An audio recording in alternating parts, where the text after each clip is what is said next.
저는 2년 전에 서울대학교 경제학부에서 정년퇴직한 이영훈 교수입니다. 정년퇴직하기 얼마 전에 이승만 학당을 설립을 해서 지금 한 2년 6개월째 학당을 여러분의 많은 도움을 받아서 이끌어 가고 있습니다. 이승만 학당은 한마디로 말해서 이승만 건국 대통령의 이념과 업적을 연구하고 또 우리 국민들에게 널리 홍보하는 그러한 기관입니다. 조금 전에 박은갑 이사장님과 환담을 나눈 과정에서 한 이야기부터 좀 먼저 시작을 해볼까 합니다. 앞으로 20년 뒤에 또는 30년 뒤에 이 나라가 어떻게 되어 있을까? 희망하기는 국민소득 6만 불, 7만 불로서 세계 한 10대 순위 안에 드는 선진국으로 경제적으로 풍요할 뿐만 아니라 정치적으로 또 대단히 민주주의가 발달되어 있고 시민 교양이 성숙해 있고 또 남북도 통일되어 있는 가운데 동아시아를 리더하는 그러한 선진국으로 발전해 있을까? 저는 회의적입니다. 여러 차례 글도 쓰고 했습니다만 가을에 서리가 내리면 곧 겨울이 오겠다 하는 그런 걸 알 수가 있듯이 대한민국의 장래는 이 상태로 그대로 방치해서는 결코 밝지 않다. 사람들의 마음이 너무 분열되어 있다. 찢어져 있다. 그리고 그 교양 수준이 세계적 선진국으로 올라서기에는 다소 거부감 표현인지 모르겠지만 좀 천박하다 이렇게 생각을 합니다. 아마도 20, 30년 뒤에는 지난 70년간 대한민국을 버텨온 한미동맹이 깨어져 있을 겁니다. 일본과는 적대적인 관계로 다시 돌아선 가운데 이 대한민국은 그 국호가 보존되어 있을지도 좀 의문인 상황이고 크게 말해서 중국권에 다시 편입되어서 19세기 조선왕조 시대로 아마 돌아가 있을 것이다. 그런 생각을 할 수가 있습니다. 저는 예언자가 아니기 때문에 그렇게 된다는 제가 확신을 말씀드리는 건 아니고 그럴 개연성이 다분하다 하는 그런 생각입니다.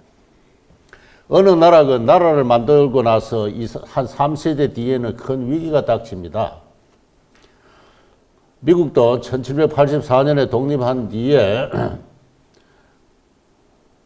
1860년에 남북전쟁을 했지 않습니까? 미국이 둘로 쪼개져 가지고 전쟁을 했는데 그 전쟁이 얼마나 참혹한 전쟁이었는지 남부 청년들의 3분의 1이 죽었습니다. 그러고 나서 진정한 의미의 오늘날의 미국이 탄생을 확립을 한 겁니다. 일본도 1868년에 메이지 유신을 해가지고 근대국가로 성립을 했습니다. 1910년까지는 국민이 건면하고 성실하고 협동하는 가운데 중국과 러시아와의 전쟁도 이기고 했습니다만 20년대, 30년대가 되면서 너무 기고만장하게 분수가 넘는 그런 제국주의를 확장하다가 미국과 충돌해서 1945년에 나라가 완전히 폐허가 되고 말았습니다. 원조 폭탄을 두 방이나 맞고 말이죠. 1868년 이후에 77년 만에 전쟁을 시작한 걸로 따지면 한 3, 4년 만에 대위기를 맞이했습니다. 프랑스 혁명을 한 뒤에 70년 뒤에 파리 꼬뮌이 생겨나가지고 완전히 프랑스가 뒤집어졌습니다. 공산주의자들이 파리를 장악하고 공산주의 체제를 만들려고 하다가 프러시아군의 침입을 받아가지고 프랑스가 완전히 그냥 깨지고 말았습니다. 이후 프랑스는 1945년까지 유럽의 2등 국가로서 길을 떨치지 못했습니다. 다시 말씀드려서 한 나라가 만들어진다는 것은 그렇게 결코 쉬운 일이 아니다 하는 것입니다. 나라를 만들 때 그 나라라는 게 뭡니까? 크게 보면 하나의 단체입니다. 인간들끼리 만나서 이루어진 하나의 정치적 약속이죠. 우리가 일상생활에 있어서도 서로 상부상조하기 위해서 계를 합니다. 서로 믿고 의지하는 사이죠. 그러나 그 계가 장기적으로 유지되는 경우는 참 드물게 봅니다. 드물게. 동네에는 동계라는 게 있었습니다. 옛날에. 그것도 몇십 년, 100년 이상 지나가는 경우를 참 보기가 힘듭니다. 세월이 지나다 보니까 당초 만든 그 취지와 정신은 잊어버리고 사람들의 마음이 서로 사특해져서 불신하고 분쟁을 하다 보면은 조그만 마을의 개 하나조차도 하지 못하는 것이 우리 인간 생활의 역사입니다. 국가는 큰 개와 같습니다. 국가를 만들 때는 하나의 큰 이념이 있었던 것이죠. 그 이념 하에서 건국의 선인들이 그 다음 세대까지 나라를 만든다고 피땀 흘려서 나라를 세워놓습니다. 그러나 세월이 지다 보면은 당초 그 건국에 반대했던 그 세력들과 더불어 3세대, 4세대들은 건국의 선인들이 피땀 흘려 이루은 그 이념과 업적을 알지 못하고 다른 사특한 생각을 하게 됩니다. 그렇게 해서 나라를 망치는 거죠. 그렇게 해서 역사는 그렇게 진행되어 가는 겁니다. 인류 역사를 보면은, 중국사를 보면은 대체로 200년 내지 250년 만에 왕조가 한 번씩 뒤집어지는 이유가 바로 거기에 있는 겁니다. 대한민국이 만들어진 지가 원래 꼭 70년입니다. 이제 위기가 왔습니다. 이 나라가 어떻게 세워졌는지, 건국의 선인들이 어떠한 피땀을 흘려서 나라를 세우고 방어하고 경제를 건설하고 민주주의를 만들었는지 알지를 못하는 가운데 또는 왜곡하는 가운데 나라를 상이한 방향으로 끌고 가자고 하는 세력들이 점점 팽창해져서 드디어 정치적 헤게모니를 장악을 했습니다. 이 위기를 슬기롭게 극복해 가지 않으면 안 됩니다. 이걸 슬기롭게 극복하지 못할 때, 안일하게 방치를 할 때, 이 나라는 다른 모든 나라들이 그러했던 것처럼 대혼란과 나아가서는 109년 전에 맛보았던 그 망국로가 다시 되는 그러한 서러움과 고통을 다시 맛보지 말라는 법이 없습니다. 그런 취지에서 이 나라가 도대체 어떻게 생긴 나라느냐? 이 나라가 당초 세워질 때 우리 한국인들이 무엇을 크게 약속을 했느냐? 그 약속의 큰 대강이 뭐냐? 그런 것을 다시 한번 되새겨보고 그걸 다시 한번 현대에 맞게 재창조하고 성계해 나가는 그러한 일이 당면한 가장 시급한 일이다. 그게 바로 우리의 건국 대통령 이승만의 이념과 업적을 연구하고 널리 홍보하고 하는 길이다. 그렇게 생각했습니다. 그래서 이승만 학당을 설립을 했고 아까 소개드린 대로 여러 가지 사업을 지금 벌리고 있습니다. 이상이 제가 이 안동까지 내려온 저의 개인적인 어떤 심사, 학당의 교장으로서 심사를 말씀드린 거고요. 지금부터 한 40분 가까이 오늘 제가 준비한 이 조선의 마지막 위인 이승만에 대해서 말씀을 드리도록 하겠습니다. 조선 왕조는 다들 잘 아시는 대로 유교의 나라입니다. 유교의 나라입니다. 그리고 그 유교의 나라, 그 유교의 문화는 그 500년을 지내는 사이에 오늘날 우리가 개성하고 발전시킬 여러 가지 문화적 유산을 남겼습니다. 저는 경제학자이기 때문에 뭐 유교를 잘 모릅니다만은 그래도 뭐 이래저래 읽고 생각해 본 결과를 말씀드리면은 유교란 것은 한 개인의 도덕적 성취가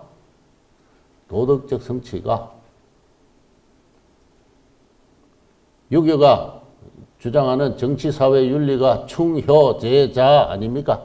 그것을 성취해서 한 인간이 완성이 되는 것은 동시에 그의 사회적 성취를 의미하는 것이고 사회적으로 그 지위가 높아지는 것이고 그렇게 되면은 또 그의 가문이 또 영예롭게 되고 그것이 진정한 효고 나아가서 국가의 이로운 인재가 된다. 그것이 한 인생을 실현하는 것이다. 그래서 수신제가 해서 치국하는 거 아니겠습니까?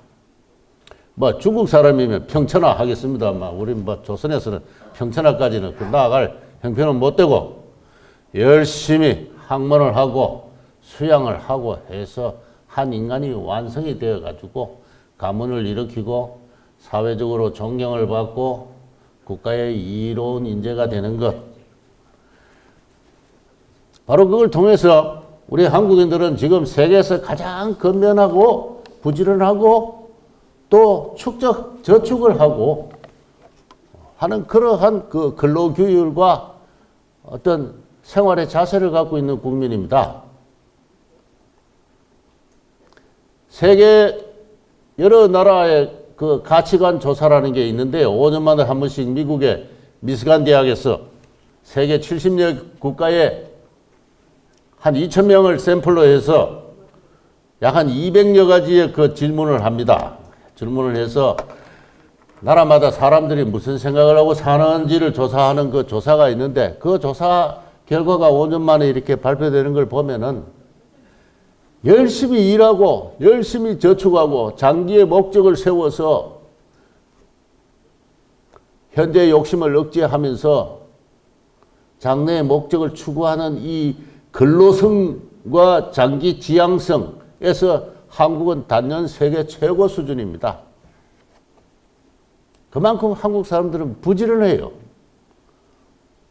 또 나름대로 장기적 목적을 세우고 있습니다. 어릴 때부터 그런 가정교육을 배우고 왔습니다. 그게 다 우리의 유교 문화의 500년에 걸친 조선왕조 500년에 걸친 유교 문화가 우리에게 남겨진 하나의 정신적 자산이고 1950년대까지만 하더라도 세계 최빈국의 하나였던 이 대한민국이 지금은 그래도 소득이 한 3만 1,000불쯤 되어서 국민경제 전체 규모가 세계 한 13, 14위 정도 하는 수출이 무역 규모는 5, 6위에 달하는 이 경제 대국이 된 것도 따지고 보면 국민 하나하나가 그만큼 능력이 있고 건검하고 그리고 그 자질에서 훌륭하기 때문에 그렇다고 볼 수가 있습니다. 그 유교 문화의 조선조 500년은 많은 위인들을 배출을 했습니다. 지금 여러분이 갖고 있는 강의 노트의 두 번째 장인데요. 두 번째 패러그래프입니다. 다 잘 아시듯이 그 대표적인 한 분이 이 지방에서 나오신 이 선조조의 배향경신이신 이 태계성생이다. 그렇게 이야기할 수 있습니다. 이 유교라는 유교라는 철학이 태계성생에 의해서 조선 나름의 형태로 완성이 되었습니다. 이 유교라는 세계에서는 이 삼라만상, 인간을 포함한 삼라만상 자체가 어떤 근본적인 도덕률에 의해서 규제된다고 생각합니다. 이 자연을 만들고 우리 인간까지 만드는 이 기회운동 자체가 하나의 근본적인 도덕 이에 의해서 규율된다 하는 그런 생각인데 그와 같은 그 송성리학의 큰 틀 내에서 이 태계 성리학은 근본적인 도덕률 2의 주제성, 그 주체성, 능동성을 유난히 강조하는 그러한 그 도덕 철학으로서의 성격을 특징을 강하게 지니고 있습니다. 그것이 우리 한국 문화의 특질이기도 하고요. 그만큼 대단히 어떤 개별 인간의 어떤 능동적인 도덕적 실천을 중시하는 이와 같은 어떤 우리 독자의 조선 성리학이 정립이 된 것이 바로 태계 성리학이다. 태계 성성의 여수다. 그렇게 이야기를 할 수 있습니다. 그런 의미에서 이 안동은 참 우리 조선 성리학의 그 연수다. 그렇죠? 그 아주 풍부한 어떤 그 수풀을 이루고 있는 그와 같은 곳입니다. 그런데 우리가 흔히들 조선 왕조를 이야기할 때 여러 가지 위인들을 많이 떠올립니다. 이 세종대왕 또는 충무공 또는 태계성생, 율곡성생, 그 다음에는 뭐 이 지역의 서해성생이나 학봉성생이나 가람성생이나 또는 뭐 저 기호지방의 다산성생이나 성호나 뭐 여러 가지 많은 위인들을 떠올립니다. 그런데 제가 오늘 말씀드리고 싶은 것은 우리가 조선 왕조의 여러 위인들을 쭉 이야기를 하면서도 한 번도 의식적으로 조선 왕조가 배출한 또 한 분의 걸출한 위인이 있었다. 누구냐? 1875년에 태어나셔가지고 1910년 나라가 망할 때는 나이가 35세인 어떤 한 분이 있었다. 그분은 1905년에 미국에 유학을 해서 5년 만에 조지 워싱턴 대학에서 학사학위를 하고 하버드 대학에서 석사학위를 취득하고 프린스턴 대학에서 박사학위를 취득한 분이다. 그분이 박사학위를 취득한 날이 1910년 6월 달입니다. 나라가 망하기 2달 전이 나라가 1910년 8월 23일 날 일본에 병탄당하고 말았습니다. 그 2달 전에 미국 프린스턴 대학에서 박사학위를 제출해서 아주 우수한 평가를 받는 가운데 한국인 최초의 철학 박사가 탄생을 했습니다. 박사학위 논문이 대단히 훌륭했어요.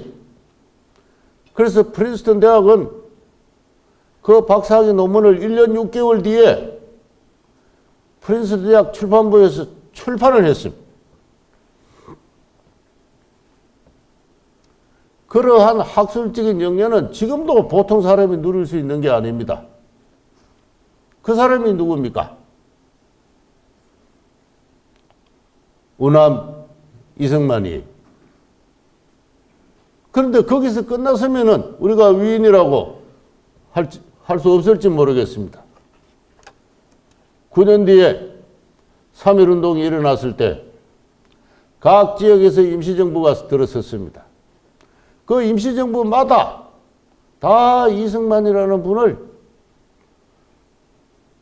집정관 총재나 국무총리나 대통령 호의 최고 지도자로 봉대를 했습니다.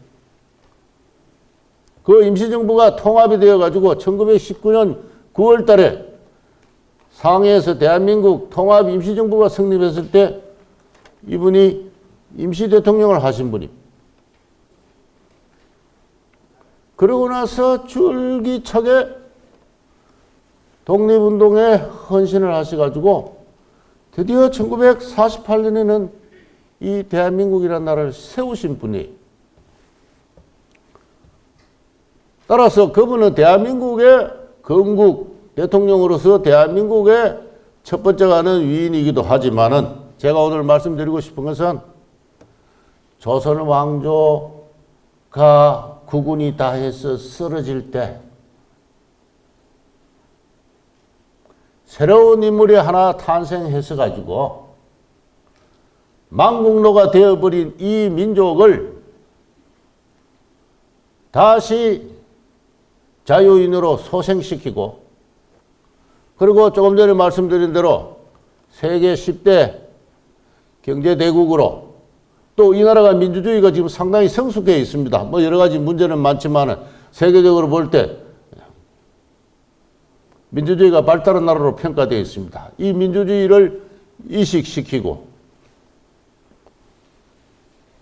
했던 그런 인물입니다. 그런 인물이 조선 왕조에 태어나셔서 활동을 했습니다. 그래서 조선 왕조의 위인이라고 할 수가 있습니다. 그런데 이 나라는, 이 국민은, 이 나라 교육계와 정치는 한국 역사를 쓰면서 조선 왕조를 이야기하면서 이승만에 대해서 이야기를 하지를 않아요. 여러분 어느 역사책을 보시면서 조선 왕조 시대사를 쓰면서 이승만에 대해서 쓴 그런 역사책을 본 적이 있습니까? 조선 왕조 역사는 이승만에 의해서 오늘날 우리 대한민국과 연결이 되고 있습니다. 정치사로 연결되어 있습니다. 문화사로, 철학사로 연결이 되어 있습니다. 그런 의미에서 조선 왕조가 남긴 배출한 마지막 위인이다 하는 그런 이야기를 할 수가 있겠고, 오늘 제가 말씀드린 주제도 바로 그런 것입니다. 이승만이라는 분에 의해서 이 대한민국이 세워졌습니다. 다들 잘 아시는 이야기를 제가 좀 더 강조를 한번 해드리겠습니다. 1945년 8월 15일 우리가 일제로부터 해방이 됐어요. 불행하게도 우리 힘으로 해방된 건 아닙니다. 이거는 뭐 역사를 맨눈으로 볼 때 우리가 그렇게 지적하지 않을 수가 없는 것인데요. 미국에 의해서 해방이 되었습니다. 또는 뭐 미국과 소련에 의해서 해방이 되었다 이렇게 이야기할 수 있습니다. 미국과 소련에 의해서 해방된 다음 미국과 소련은 약속을 했습니다. 모스크바 협정이라 해서. 장차 우리가 해방시킨 이 나라에 통일적 민주정부를 세운 다음에 5년간 신탁 통치를 하겠다. 그게 모스크바 협정입니다. 1945년 12월 달에 그러한 국제협정이 발표가 됐습니다. 그러니까 국내에 있는 박헌영을 위시한 공산주의자, 북한의 김일성 공산주의자들은 거기에 찬성을 했습니다. 남한에 있는 여러 지식인들도, 공산주의자가 아닌 지식인들도 찬성을 했습니다. 야, 일제로부터 35년간이나 지배를 받았는데 5년 동안 그걸 왜 못 참느냐? 5년 뒤에는 독립시켜주겠다고 하지 않느냐? 해방시켜준 은혜도 있고, 또 있는 저 70만 명이나 되는 일본인들 내보내고, 일본인들 재산도 정리하고, 헌법도 만들고, 국회도 만들고 하려면 시간이 걸리는데 그 5년을 못 참아서 안달할 거 뭐 있느냐? 그것도 다 신탁 통치에 찬성을 했습니다. 따지고 보면 맞는 말이죠. 제가 아는 유명한 학자들 다 찬성했습니다. 그러나 이승만 박사는 당시 김구성생하고 더불어 반탁을 했습니다. 안 된다. 김구성생은 좀 생각이 달랐습니다. 남의 나라 신탁 통치를 받는 것은 식민지 지배를 받는 것과 똑같다. 이렇게 해서 그분은 반대를 하셨지만은 이승만 박사의 생각은 달랐어요. 미국과 소련이 약속을 해서 서로 협동을 해서 통일적 민주정부를 세우겠다고 하는데 그 통일적 민주정부가 도대체 뭐냐? 소련이 말하는 민주주의하고 미국이 말하는 민주주의가 다르다. 소련과 미국이 서로 협동을 해서 민주정부를 세운다고 하는데 그 민주정부가 무슨 정부인지 나는 모르겠다. 소련이 말하는 인민민주주의냐? 미국이 말하는 자유민주주의냐? 이 성질이 다른 두 개를 섞어 놓으면 대혼란이 발생을 한다. 그렇게 이야기했어요. 당시 2차 대전 뒤에 동유럽에서는 바로 똑같은 미국과 소련이 협동을 해서 체코, 헝가리, 체코슬로바키아, 헝가리, 폴란드, 기타 여러 동유럽 국가에서 좌우합작에 임시정부들이 들었었어요. 그 똑같은 일을 우리 한반도에서도 하겠다는 겁니다. 미국과 소련이. 그런데 동유럽의 여러 국가들이 어떻게 됐습니까? 좌우합작 정부를 하고 나서 얼마 되지 않아서 아주 잘 조직된 소수의 공산주의자들이 자유민주주의 인사들을 테러를 합니다. 정부의 요인들이 암살을 당해요. 어느 단계에 가면은 경찰과 군부에 쿠데타가 일어나서 프롤레타리아 독재 정부의 설립을 선포하는 것입니다. 체코슬라비아와 같이 유럽에서 가장 자유주의 전통이 강한 나라도 좌우합작, 이념의 차이를 대립을 극복하고 서로 협동하고 신뢰해서 아름다운 나라를 세워보자 하는 그런 구호에 넘어가가지고 얼마 두지 못해서 얀 마사리크라는 그 대통령이 자살을 해요. 자기 집무실에서 공산주의자들의 협박을 받아가지고. 그렇게 해서 공산주의 체제로 떨어지는 거예요. 좌우합작의 길이라는 것은 그런 길입니다. 그거를 이승만 박사는 잘 알고 있었습니다. 이승만 박사의 부인이신 프란체스카 여사가 바로 그 동네 출신이에요. 동유럽에서 어떠한 일이 벌어지고 있는지를 잘 알고 있습니다. 저 동유럽에서 벌어지고 46년에서 벌어지고 있는 저 좌우합작을 통한 공산화의 길을 우리 이 나라, 이 남한에서 어떻게 막을 것인가? 맨날 그분은 그런 생각을 했습니다. 공산주의자들과 협동을 하는 길은 집에 불을 지는 사람과 협상을 하라는 것과 같다. 몸의 반쪽이 병이 들었으면 나머지 반쪽의 건강을 지켜서 서서히 병든 반쪽 몸의 건강을 회복할 일이다. 그렇게 이야기했어요. 그렇게 해서 줄기차게 미국에 대해서, 해방자인 미국에 대해서, 미국의 한국 방침에 대해서 저항을 했던 것입니다. 저항을 했던 것이고, 그분이 그와 같은 자세를 명확히 하자. 적어도 제가 볼 때 당시 남한 주민의 한 40, 50%는 그분을 지지를 했어요. 그렇게 해서 강력한 자유민주의 연합을 이루어가지고 미국의 좌우합작, 신탁 통치 방침을 저지시키고 드디어 한국 문제를 미소 공동위원으로부터 떼내어가지고 유엔으로부터 상정시켜서 탄생한 것이 바로 이 대한민국입니다.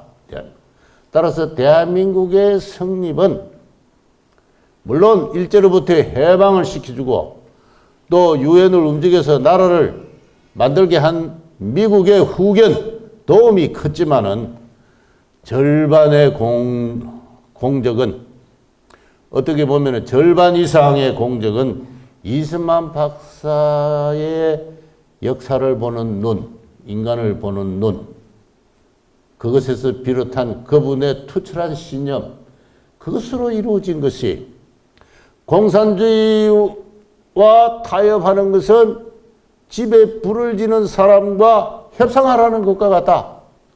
좌우합작을 하게 되면 공산주의 체제로 떨어지게 되고 그러면 이 민족이 다시는 헤어날 수 없는 구렁텅이에 빠진다. 1910년에 나라가 망했습니다. 이 나라가 어떻게 다시 소생할지 누가 어떻게 알았습니까? 이승만 박사는 그 절망감을 구렁텅이라고 이야기했어요. 한번 빠져본 구렁텅이다. 그 구렁텅이에 겨우 벗어났는데 이제는 다시 헤어날 수 없는 구렁텅이에 들어간다. 여러분 오늘날의 북한의 현실을 보면은 그 이야기가 맞습니까? 틀립니까? 맞지 않습니까? 예. 맞다고 생각하면 박수 한번 쳐보십시오. 예.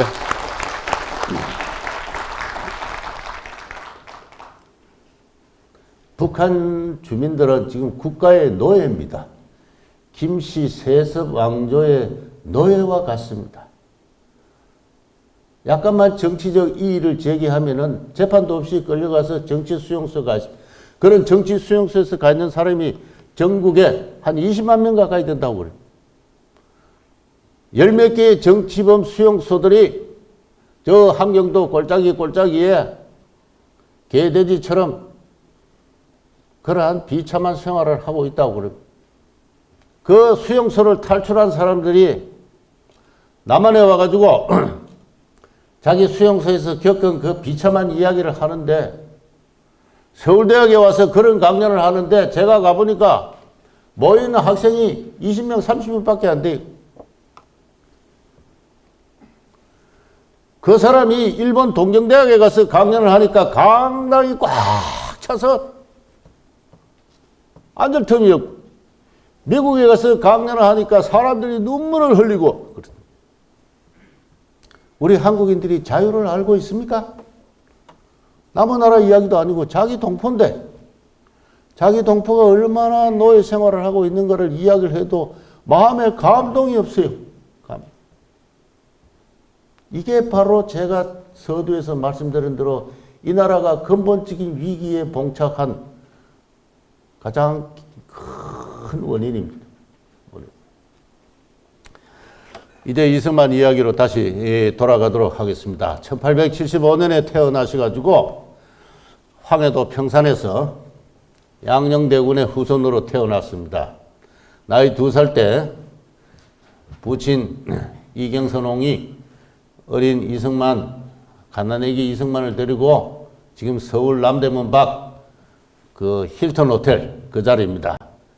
거기 도동 복사골이라 그랬습니다. 복숭아 나무가 많았는지 그 복사골로 이사를 했는데 그 도동에는 지덕사라는 양녕대군의 사당이 있었고 그 사당 앞에 양녕대군의 후손들이 옹기종기 집성촌을 이루고 살았습니다.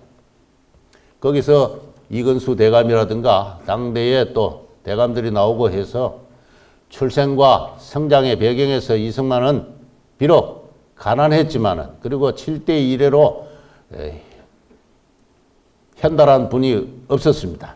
그렇지만은 조선왕자의 양반은 집이 가난하고 뭐 그런 데서 구애되지 않습니다. 한 그 일족들의 그 사회적인 신분, 지위에서 결정이 되고 그런 점에서 이승만은 조선왕조의 최고급의 신분, 양반 신분으로 태어났다. 이렇게 이야기할 수가 있습니다.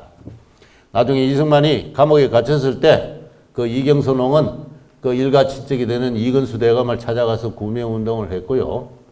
그런 걸, 저런 걸 보면은, 이승만은, 당대 최고의 양반 신분에 가문에서 태어났다. 그리고 그것은 평생 그의 개인적인 정치적인 하나의 큰 자본이기도 했습니다. 자산이기도 했고요.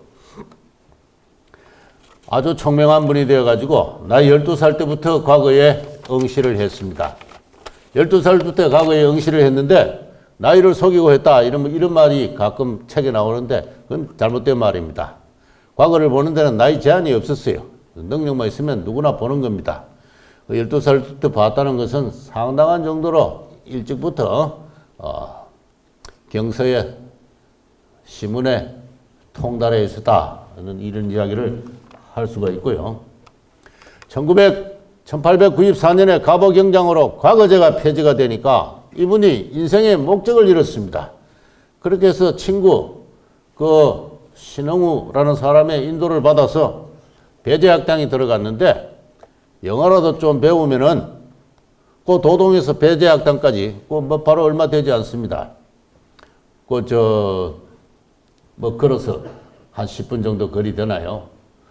가서 영어를 배우려고 갔는데 영어가 아니라 물론 탁월한 영어 실력, 그분의 영어 실력은 평생 이승만의 둘도 없는 하나의 정치적 큰 자산이었습니다만은 거기서 자유민주주의 철학을 배웠습니다.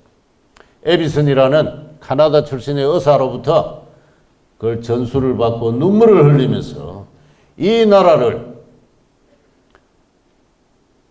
자유민주의 나라로 만들겠다라는 그런 결심을 합니다. 하는데 그 결심을 전해들은 에비슨 의사가 그것이 얼마나 위험한 생각이고 얼마나 고난에 가득 찬 인생이 될 것인지에 대해서 자기는 충분히 경고를 했는데 이승만은 그것에 아랑곳지 않고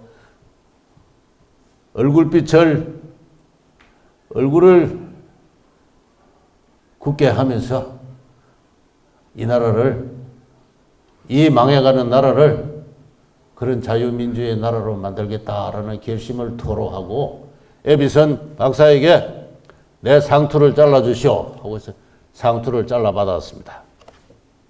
그러고 나서 배제학당을 졸업한 다음에는 서재필 박사가 만든 독립협회에 들어가서 활동을 했는데 우리나라 최초의 일간신문인 제국신문을 만들어가지고 언론인으로서 활동을 했습니다. 1898년에 만민공동회가 일어났을 때 그 만민공동회의 열혈 청년 연설가로서 두각을 나타내었고 그 장안에 당시 인구가 17만 명이었습니다. 뭐 남녀노소 다 빼고 성인 남자로 치면은 4분의 1 한 4만 명 정도 되는데 만민공동회라니까 만 명이 모였지 않습니까? 장한 사람 거의 다 모인 거예요. 그 앞에서 청년 두각으로 청년 운동가로서 두각을 나타냈을 때 그 서울이 갖고 있는 어떤 상징성도 있고 해서 벌써 전국적인 유명 인사가 돼 있었던 것입니다.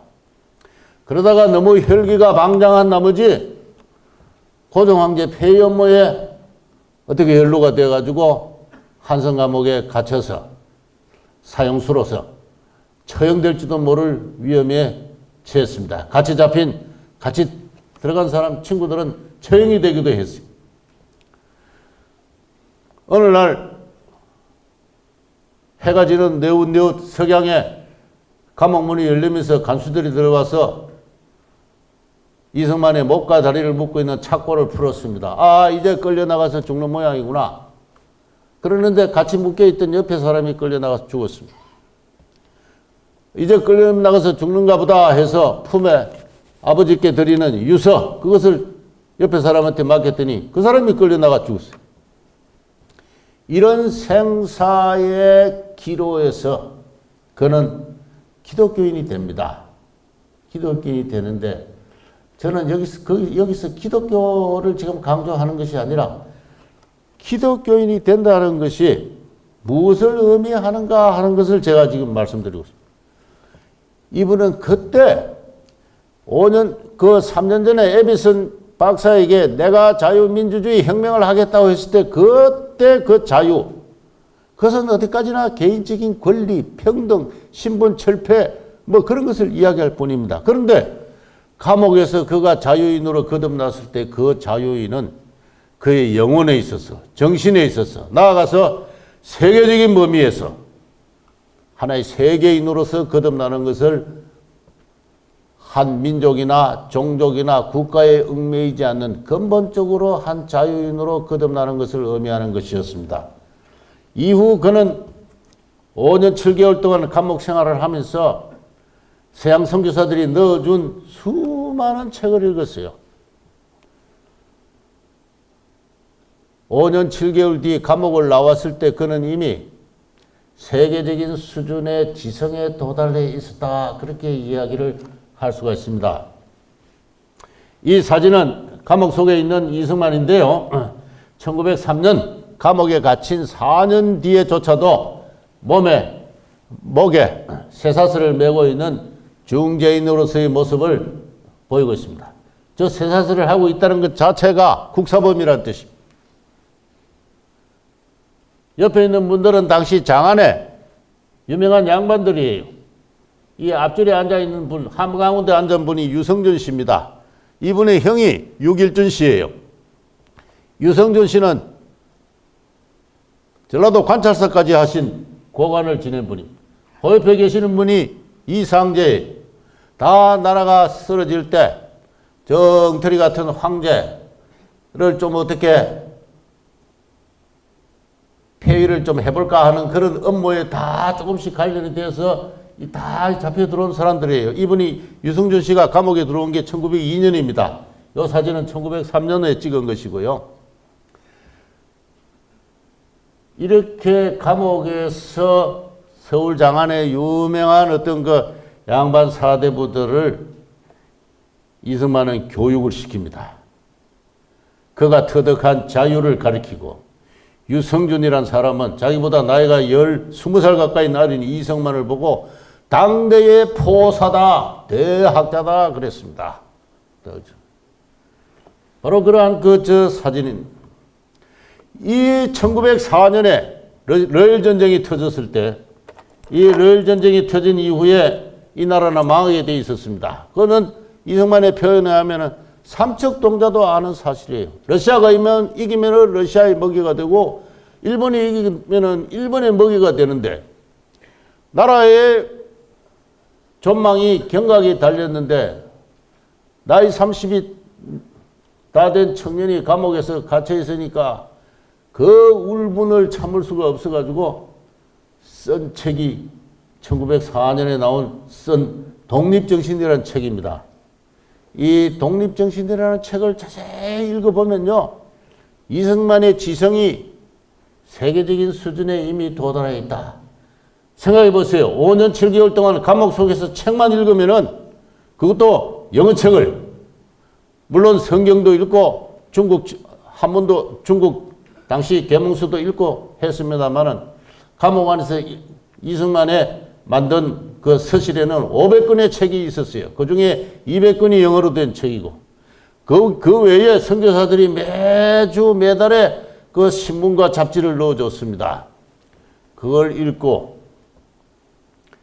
이승만은 이미 세계적인 수준의 지성에 도달해 있는데, 그가 생각한 자유란 이런 겁니다. 자유란 것은 뭐냐? 아까 제가 우리 한국인들은 아직도 자유를 모른다. 북한 동포의 저 상황을 듣고서도 눈 깜짝하지 않는다. 서울대학 학생들이 20-30명이 겨우 모인다.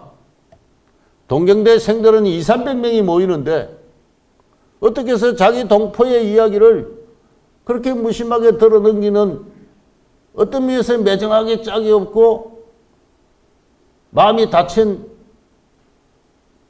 그런 상태. 그게 바로 자유가 뭔지 모르기 때문에 그런 거예요. 자유가 뭔지. 그 자유를 이승만은 이렇게 이야기를 했습니다. 자유라는 건 뭐냐? 남의 지배를 받지 않고 홀로 사는 것, 그거 결코 자유가 아니다. 남의 지배를 받고 남의 구애를 받지 않으려고 산속에 들어가서 혼자 농사 짓고 화전하고 사는 거, 그거 자유가 아니에요. 요새 뭐 TV에 자연인 해가지고 혼자 산속에서 뭐 사는 사람들 이야기 나오는데, 그거 결코 자유인이 아닙니다. 그건 아주 이상한 사람들이에요. 여러분 그렇게 살아보세요. 한 일주일만 살면 살 수가 없습니다. 자유라는 건 뭐냐? 문호를 열고 남과 개방하고 남과 교류하고 남과 통상하고, 그리고 남과 경쟁해서 남보다 앞서 나가는 것. 그렇게 해서 자기 힘으로 근로하고 자기 힘으로 저축해서 남한테 빌어먹지 않는 것. 그러니까 남과 교류하고 통상하고 개방하고 분업하고, 그리고 자기 힘으로 근로하고 저축하고, 그래서 경쟁해서 살아남는 것. 이게 진정한 자유다 그랬어요. 오늘날의 유럽이, 서유럽이 저렇게 부강하게 된 것도 바로 이 자유정신, 자유와 독립의 정신 때문에 그렇다. 그런데 우리는 문을 꽁꽁 걸어 잠가놓고 지난 500년 동안 우리 유교 문화의 훌륭한 저 유산이 있으면서도 불구하고 뭐 하나 잘못된 게 있었어요. 문을 꽁꽁 걸어 잠그고 있었습니다. 남과 통상을 하지 않았어요. 남과 교류를 하지 않고 남과 경쟁을 하지 않았어요. 여기에 조선왕조의 문제가 있었던 것입니다. 그렇게 해서 문명 개화가 중단이 되었다. 그래서 오늘날 이 비극을 맞이하게 됐는데, 따라서 자유와 독립은 뭐냐? 개방과 통상과 교류와 분업과 경쟁을 하는 것이고, 근로하는 것이고, 저축하는 것이고, 학문하는 것이다.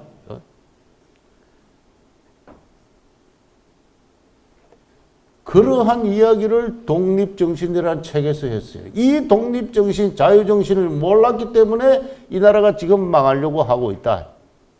이 동포들이 다시 살아나는 것은 하나님이 주신 다 쓰임새 있게 쓰라고 준 육체입니다. 하나님이 나를 만들었는데 그냥 허랑방탕하게 세상을 살으라고 한 거 아니에요. 다 세상에 귀한 쓰임새라고 되라고 인간을 창조하셨는데, 그래서 남과 경쟁하고 교류하고 개방하고 통상하고 학문하고 그렇게 해서 문명 개화할 일이다. 그래서 세상에 좋은 쓰임새가 되는 게 자유다. 그렇게 이야기했어요. 이런 자유를 우리 한국인들은 아직도 잘 모르고 있어요. 당연한 것 같지만은 그것이 교육의 가치로서 정립이 되어서 학생들에게 가르쳐지고 있지 않아요.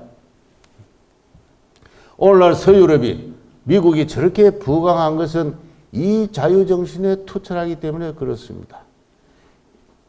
인간 하나하나의 그 신체의 자유, 정신의 자유, 언론의 자유, 출판, 종교, 결사의 자유, 다 이 정신에서 나오는 거예요. 이 정신 위에서 남과 협동하고 경쟁하고 그렇게 해서 학문하고 진보하라 하는 그게 자유입니다. 이승만은 이 자유의 정신으로 이 망해가는 나라를 다시 한번 소생해 보겠다 하는 그런 그 꿈을 갖고 있었고, 그리고 감옥을 나와서는 미국에 가서 조금 전에 말씀드린 대로 5년 만에 학사, 석사, 박사를 한 것은 20세기 전체에 걸렸어도 미국에서도 그 예가 그렇게 많지 않을 겁니다. 감옥 안에서 워낙 높은 수준의 학문을 이미 터득을 했고, 특히나 영어 실력이 아주 탁월했기 때문에 그렇게 큰 성취를 할 수가 있었던 겁니다. 같은 시기에 안창호 선생이 미국에 갔지만은 미국의 교육을 학교에 들어갔지만 적응을 못했어요. 영어를 몰랐기 때문에. 안창호 선생이 훌륭한 분인데 제가 안창호 선생을 폄훼하자는 이야기 결코 아니고, 말을 못하면 어떻게 해볼 도리가 없는 겁니다. 그래서 저 초등학교에 들어갔다가 중도에 그만두셨어요. 그래가지고 한인들 상대로 해서 열심히 독립운동을 하신 분입니다만은, 이승만은 미국의 주류사회에 들어가가지고 동부에 미국을 움직이는 그 주류사회에 들어가서 최고급의 영어를 구사하면서 당대 미국의 기준으로 볼 때 최고 지성의 학위 논문을 썼고, 그것이 평가를 받았고, 그러한 개인적인 평판이 알려져서 많은 미국의 그 정치가, 종교가, 군인들과 값진 인간관계를 체결을 했고, 그리고 그 인간관계를 통해서 계속해서 그는 외쳤던 것입니다. 미국이 왜 조선을 버렸느냐? 미국의 독립정신에 어긋난다.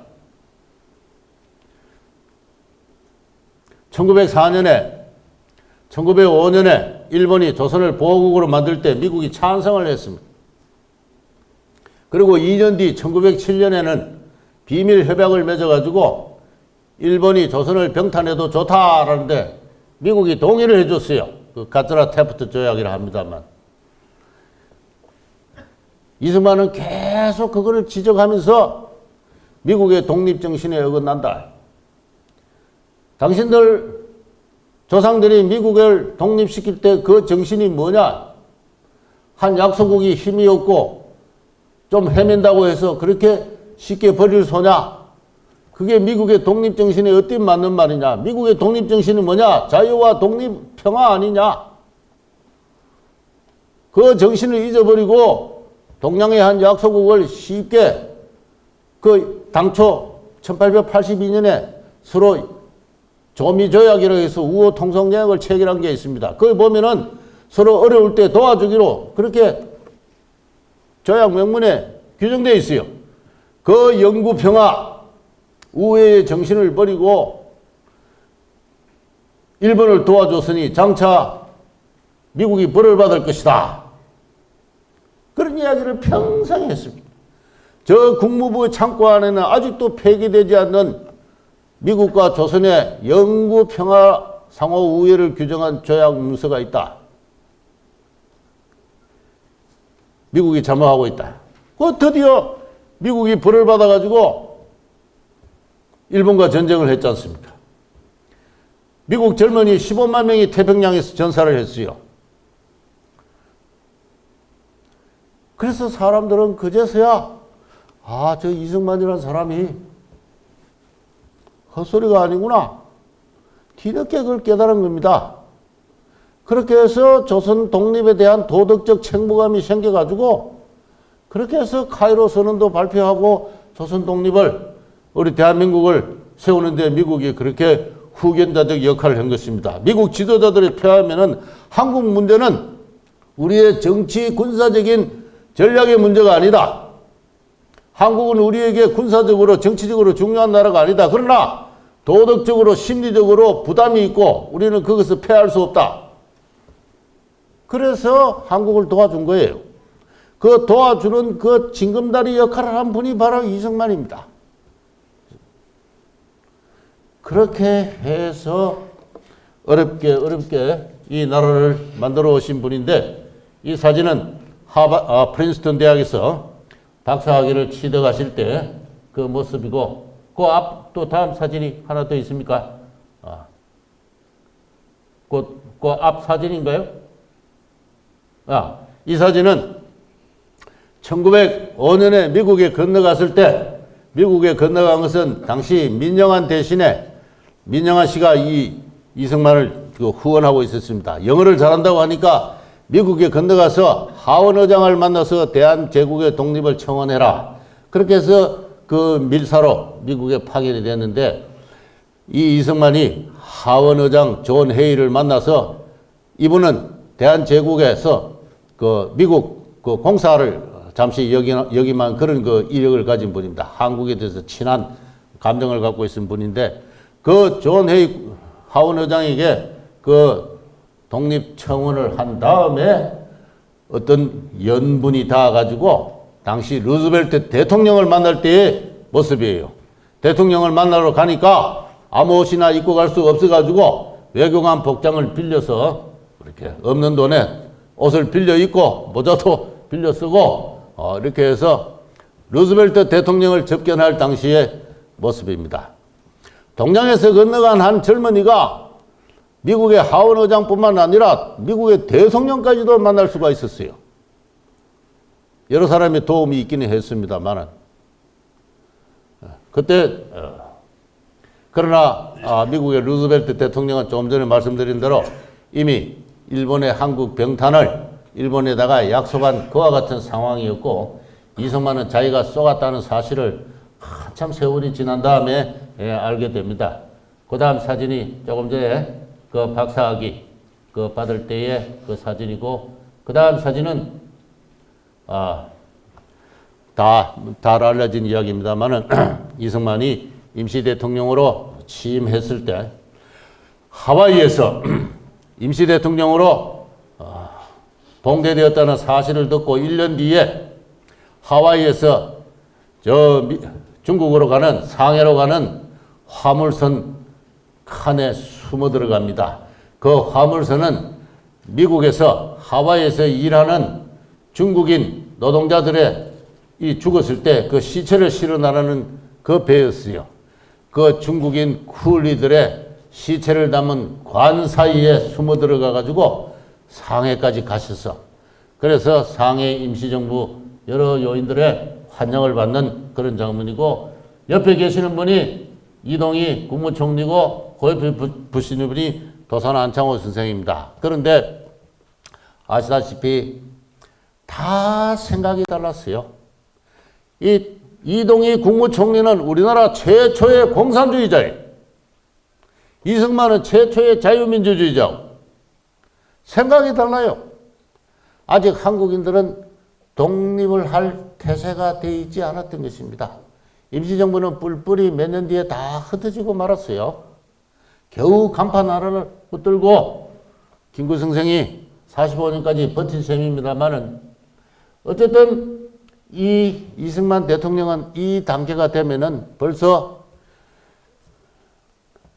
장차 나라를 소생시킬 국민적인 어떤 위인으로 국민의 머릿속에 간간히 들리는 이승만의 이름만으로도 나라를 다시 세울 분으로 그렇게 알려져 있었습니다. 제가 이 충주지방에 가까운 충주지방의 어느 양반가의 일기를 보니까 이승만에 대해서 춘추 전국시대에 월왕 구천이가 나라가 망한 뒤에 40년 동안 와신상담을 해서 드디어 나라를 되찾았습니다.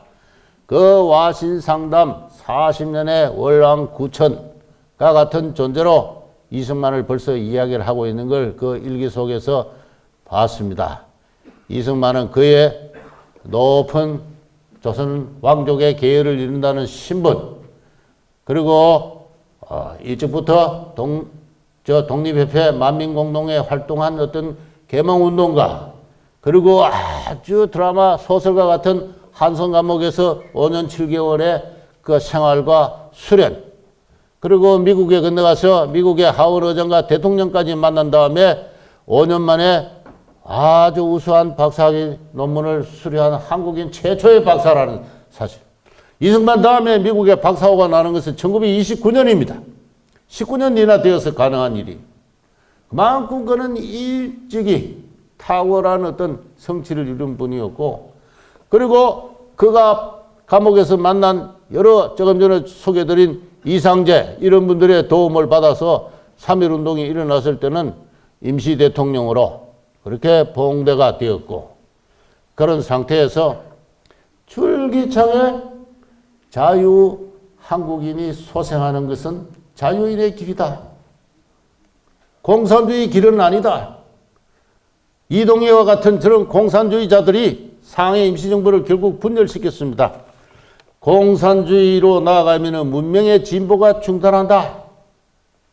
자유로 나아가서, 자유민주로 나아가서 세계와 널리 개방하고 통상하고 경쟁하고 하나님이 만들어진 몸을 귀하게 쓰는 그와 같은 인간 하나하나가 될 때 이 민족이 건강하게 다시 태어난다.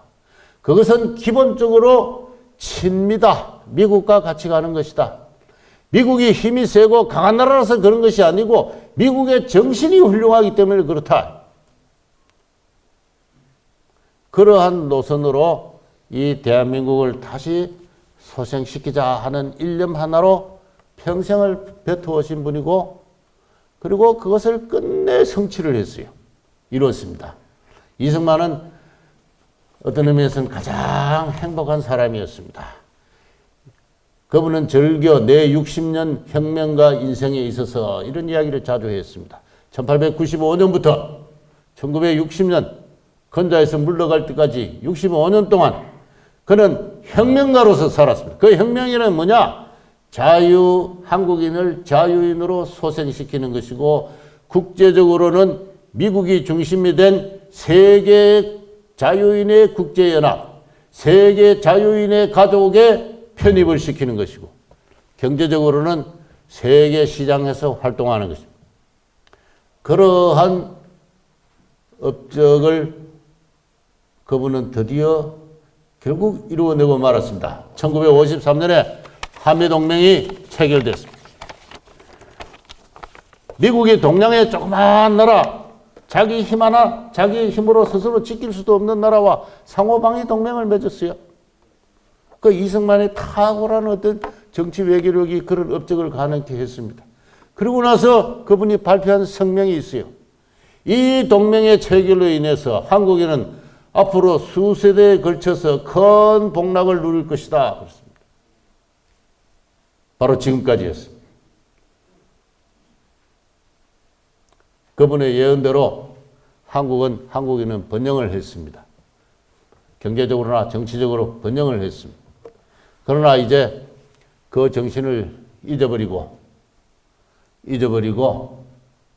다른 길로 가려고 하고 있습니다. 우리가 미국이 세계 인류 국가고 힘이 센 나라이기 때문에 그와 의지하자는 건 아닙니다. 자유의 정신이 기중하기 때문에 미국이 주도하는 세계 자유국제연합에 끝까지 속하는 것이 중요하기 때문에 우리가 한미동맹을 소중하게 평가하는 것입니다.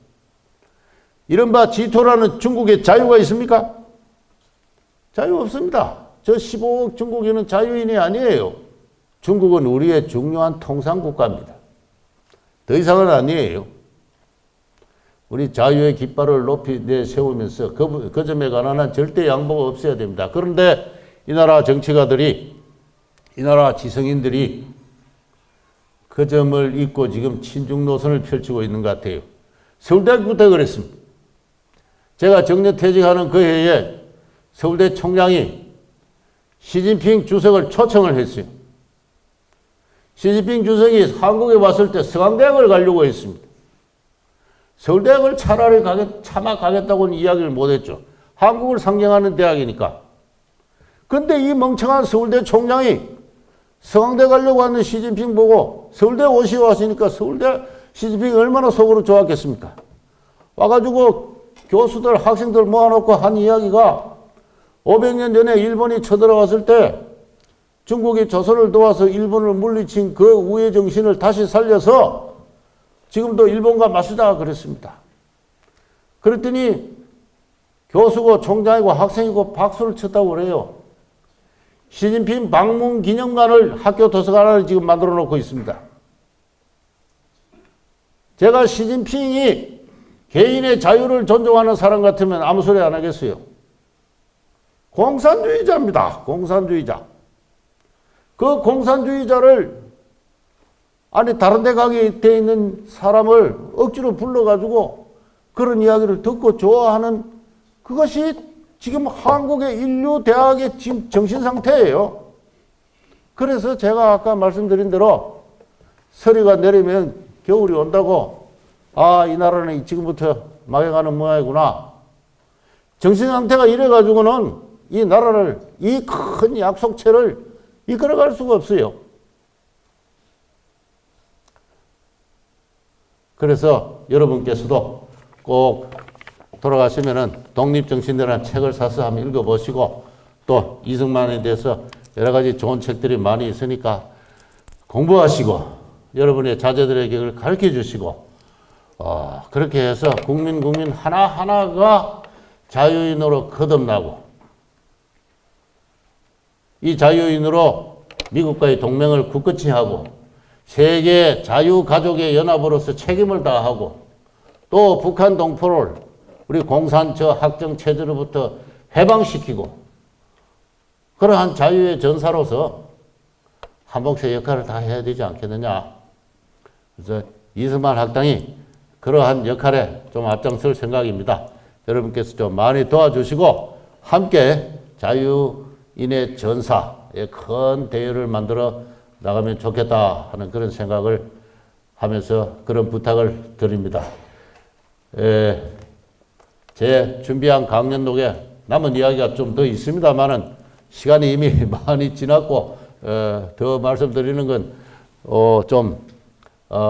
누가 되는 것 같아서 여기서 그치도록 하겠습니다. 여러분 대단히 감사합니다. 예.